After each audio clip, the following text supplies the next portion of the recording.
শত্রু। ওর দিদি আজকে পাগল হয়ে গেছে শুধুমাত্র ওই পরিবারের জন্য।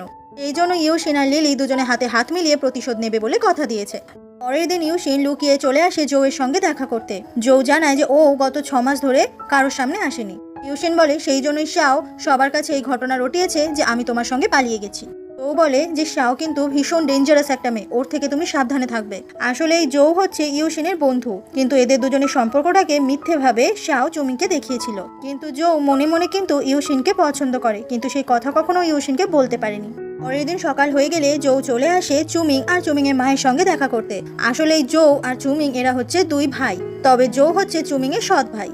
আর সেই জন্যই এই জোকে চুমিং আর ওর মা কেউই সহ্য করতে পারে না। জো সবসময় এই কোম্পানিতে নিজের ভাগ চেয়েছে, কারণ ওর বাবার এই কোম্পানিটা, কিন্তু চুমিং এর মা সেটা কখনোই হতে দেয়নি। আর সেই জন্যই জো ওদের একজন শত্রু হয়ে গেছে। জো তখন মিথ্যে গল্প বলে যে গত 6 মাস ধরে ইউশিন আমার সঙ্গেই ছিল, এরপরেও তুমি ইউশিনের সঙ্গে সংসার করবে চুমিং।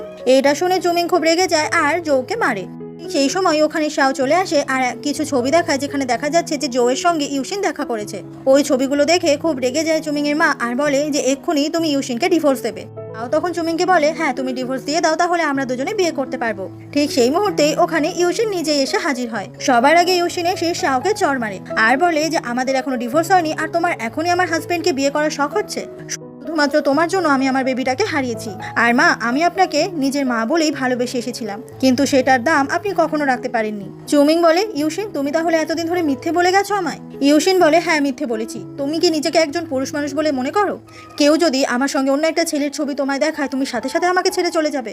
তুমি নাকি আমাকে ভালোবাসতে, এই তোমার ভালোবাসা? তুমি আমাকে ছেড়ে চলে যাওয়ার পর আমার সাথে কি কি হয়েছে তুমি কখনো খোঁজ নেওয়ার চেষ্টা করেছিলে? তুমি জানো সেই মুহূর্তগুলো আমি কতটা কষ্টে কতটা ভয়ে কাটিয়েছিলাম? কোথায় ছিলে সেই সময় তুমি? কোথায় ছিল সেই সময় তোমার ভালোবাসা? সেই সময় তো তুমি শাওকে বিয়ে করতে ব্যস্ত ছিলে, তাই না? আমি আর এই নাটকটা চালিয়ে যেতে পারছি না। ইউশিন তখন সম্পত্তি ট্রান্সফারের একটা কাগজ ওখানে রাখে আর বলে এবার আমি ডিভোর্স চাই।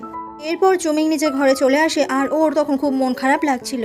ও যে ইউশিনকে সত্যি ভালোবাসে, ও এখন কি করবে কিছু বুঝতে পারছে না। ওখানে থাকা ইউশিনের সঙ্গে একটা ছবি ও দেখতে পায় আর তখন ওর মনে পড়ে যায় চুমিং ওর কোম্পানির মানে জো গ্রুপের কিছুটা শেয়ার ও ইউশিনের নামে করে দিয়েছিল, যাতে ওই কোম্পানিতে ইউশিনেরও অধিকার থাকে।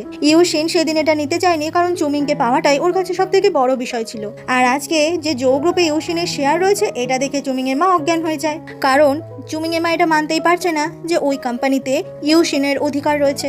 পরের দিন সকালে ইউশিন যখন অফিসের দিকে বেরোচ্ছিল, তখন চুমিং বলে যে তোমার আর আমার সঙ্গে যাই হয়ে যাক না কেন, কোম্পানির কেউ যেন জানতে না পারে যে তোমার আমার ডিভোর্স হতে চলেছে। ইউশিন বলে তুমি কি বলতে চাইছো, সবার সামনে আমি তোমার খুব ভালো বউ হওয়ার নাটক করব? ঠিক আছে, তুমি যদি তাই চাও তাহলে তাই হবে। চুমিং তখন ইউশিনকে একদম নিজের কাছে টেনে নেয় আর বলে এইভাবেই নাটকটা চালিয়ে